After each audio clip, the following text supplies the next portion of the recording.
Hai, terima kasih telah mengklik video ini.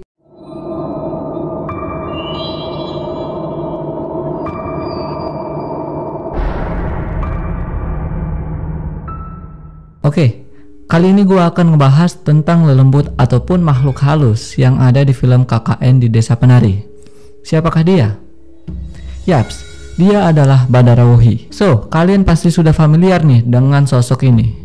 Dimana sosok ini viral karena treat horor KKN di Desa Penari pada tahun 2019. Sosok ini merupakan salah satu karakter yang sangat penting di film KKN di Desa Penari.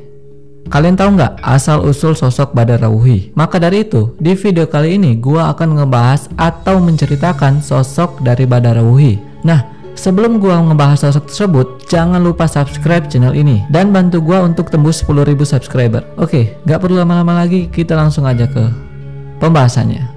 Kalian tahulah, Badara Wuhi ini diceritakan sebagai makhluk halus penunggu di Desa Penari. Nah, dia juga berasal dari Pantai Selatan.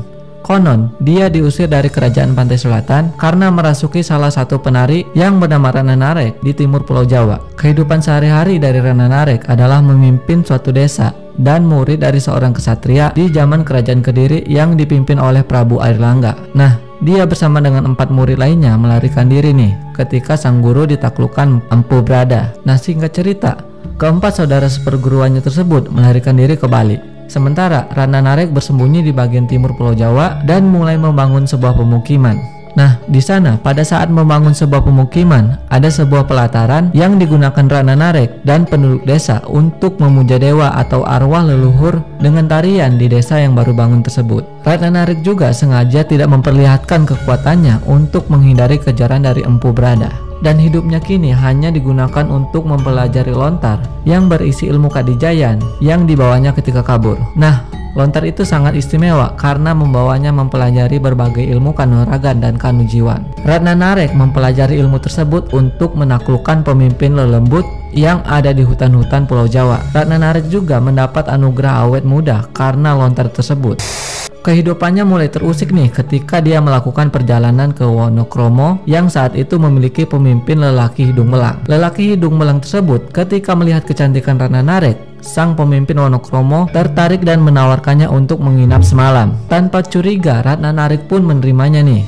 Namun pada malam hari ketika dirinya tertidur, pemimpin desa tersebut dan 2 anak buahnya berusaha melakukan perbuatan yang tidak senonoh. Nah, ketika melakukan hal tersebut kepada Ratna Narek, mereka bertiga kemudian terpental dan mati karena kesaktian yang dimiliki oleh Ratna Narek. Nah, matinya pemimpin desa, Ratna Narek pun dinobatkan sebagai penerus setelah kematian pemimpin Wonokromo. Nah, seketika desa yang dipimpinnya kini konon adalah gerbang gaib menuju pantai utara Jawa. Di sana terdapat ada kolam air atau sendang yang dipercaya sebagai tempat persinggahan Ratu Pantai Selatan, yaitu Nyi Roro Kidul. Nyi Roro Kidul juga memiliki hubungan baik nih dengan kerajaan utara Laut Jawa. Nah, konon di desa yang ditempati Rana Narek ada peraturan yang tidak diperbolehkan di desa tersebut, yaitu penduduknya dilarang menari diiringi alunan gamelan. Dengan bangganya Ratna Narek menjadi pemimpin di desa tersebut membuat dirinya menjadi sombong. Ratna Narek juga menyebutkan siapa yang melanggar pantangan adat tersebut, dia nggak segan-segan menantang semua penghuni hutan dahak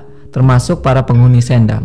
Nah, mendengar ucapan dari Ratna Narek tersebut, banyak makhluk gaib yang merasa tertantang nih. Seketika itu juga para makhluk gaib pun berdatangan dan menyerang Ratna Narek serta penduduk yang tak berdosa di sana. Nah, dikala itu juga salah satu penjaga sendang Ratu Pantai Selatan di desa tersebut langsung merasuki tubuh penari yang ada di sana. Terjadilah nih pertempuran para makhluk halus dengan Ratna Narek dan penduduk desa di sana. Seketika itu juga Ratna Narek dan penduduk desa tersebut musnah yang dilakukan oleh para lelembut atau makhluk halus tersebut. Namun sayangnya, setelah Ratna Narek dan penduduk musnah, sang penjaga sendang yang merasuki tubuh penari tadi nggak mau keluar nih. Sampai akhirnya jasad penari tersebut dihancurkan oleh Ratu Pantai Selatan yang membuat sosok tersebut keluar dari sang penari.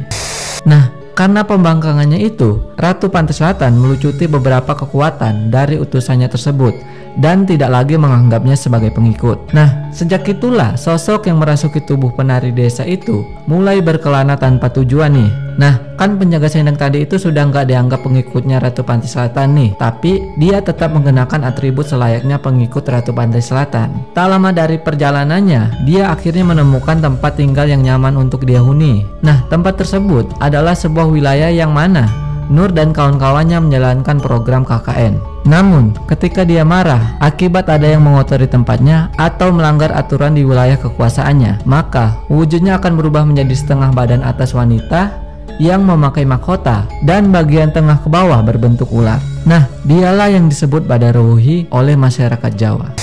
Nah, tadi itulah cerita atau asal-usul dari sosok Badarawuhi. Gimana menurut kalian? Apakah sosok tersebut benar-benar nyata? Jika kalian punya cerita ataupun pendapat versi yang berbeda, silahkan tulis di kolom komentar.